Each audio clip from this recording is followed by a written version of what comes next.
Thakurgaon sub registry অফিসের সভাপতি বলছি, আব্দুল ওয়াদুদ সরকার।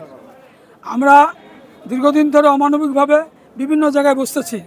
আমরা সাব রেজিস্ট্রার জেলা রেজিস্ট্রারকে বললাম চেয়ার টেবিলে বসেন, তারপর আমরা বললাম স্যার আমার ঘর উঠাই। আজকে ঘর উঠাতে আসে আমাদেরকে বাধা দেয় এবং আমাদের খুঁটি টুটি উঠায় ফেলে। এর একটা সুষ্ঠু বিচার না হবেন তো অনির্দিষ্টকালের জন্য হরতাল চলবে। মোজাম্মেল মোহাম্মদ মোজাম্মেল হক, সাধারণ সম্পাদক, ঠাকুরগাঁও দলিল লেখক কল্যাণ সমিতি, ঠাকুরগাঁও। আমরা দীর্ঘদিন থেকে যখন আমাদের ডিসি অফিসে ছিল, সাব রেজিস্ট্রি অফিস ছিল, ওখানে আমরা কাজ করতাম। ওখানে আমাদের জেলা পরিষদ থেকে একটা ছাউনি করে দিয়েছিল, ওই ছাউনি নিচে বসে আমরা কাজ করতাম। 21 সালে আমাদের অফিস এখানে চলে আসে। তারপর আমরা ওইখান থেকেই আমরা দলিল রেডি করতাম, ওখানে ব্যাংক করতাম, ওখান থেকে দলিল রেডি করে এখানে আসতাম।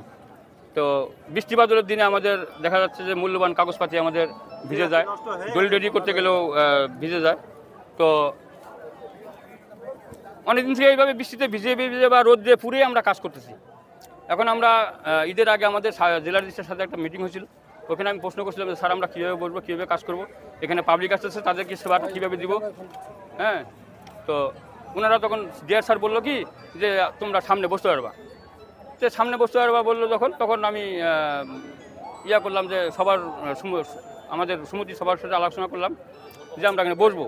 আমরা কিছু না করতে ওনারা তারপরের দিনে আবার ষড়যন্ত্রমূলক এখানে গাছ লাগা দিয়েছে, গাছের বাগান করে দিয়েছে। ওনাদের গাছের বাগান লাগে, সবুজ লাগে ওনাদের।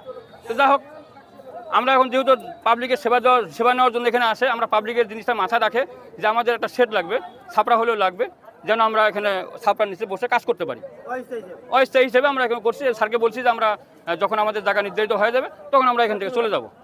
এইভাবে আমরা এখানে কাজ করছি। আজকে সাব রেজিস্ট্রার এবং ডিআর স্যার আসে এখানে কাজ ভেঙে দিল, আমাদের খুঁটিগুলা তারা নিজেরা ভাঙে দিল। এটা আমরা প্রত্যাশা করিনি। তারা আমাদের বিরুদ্ধে মামলা করতে পারতো, তারা প্রশাসনিক ব্যবস্থা নিতে পারতো, তারা তো নিজেরা আসে তো খুঁটি ভাঙে দিতে পারে না। এখন আমরা চাচ্ছি আমাদের স্থায়ী একটা এটার সোয়া না হওয়া পর্যন্ত আমরা দলিল লেখা থেকে বিরত থাকবো। বিষয়টা কম বেশি ঠিক আছে, তো ভাঙচুরের বিষয় নয়। তারা অফিসের পিছনে একটা জায়গা আছে, তাদের নির্ধারিত জায়গা আছে, সেখানে তারা উন্নয়ন করছে জায়গাটা, সেখানেই বসতো দীর্ঘদিন ধরে। তার আগে তো ডিসি অফিসে বসতো, পিছনের জায়গাটাতে তারা এখন কেন বসে না সেটা আমি জানি না। ওখানে বসা তাদের জন্য নিরাপদ। আর অফিসের সামনে আমরা বাগান করেছি, সুন্দর বাগান করছে, সাব রেজিস্ট্রার সাহেব সুন্দর বাগান করছে, সেই বাগানের গাছপালাগুলোও নষ্ট করছে। এবং অফিসের ভিতরে তাদেরকে অনুমতি দেওয়ার আমার ক্ষমতা নাই, শুধুমাত্র তাদেরকে অস্থায়ীভাবে বসে কাজ করতে পারে, এটাতে আমাদের কোনো সমস্যা নাই। কিন্তু স্থায়ী স্ট্রাকচার করতে পারে না সরকারি জায়গায়, এটা আমার অনুমতি দেওয়ার ক্ষমতা নাই। তাহলে এটা আমার এখতিয়ার বহির্ভূত, কাজ নেই। তারা তো অবৈধভাবে ওখানে ওই খুঁটি কাটতেছিল, সেখানে আমরা যাই খুঁটিগুলো ওদের দিয়েই বলছি খুঁটিটা সরাই নাও।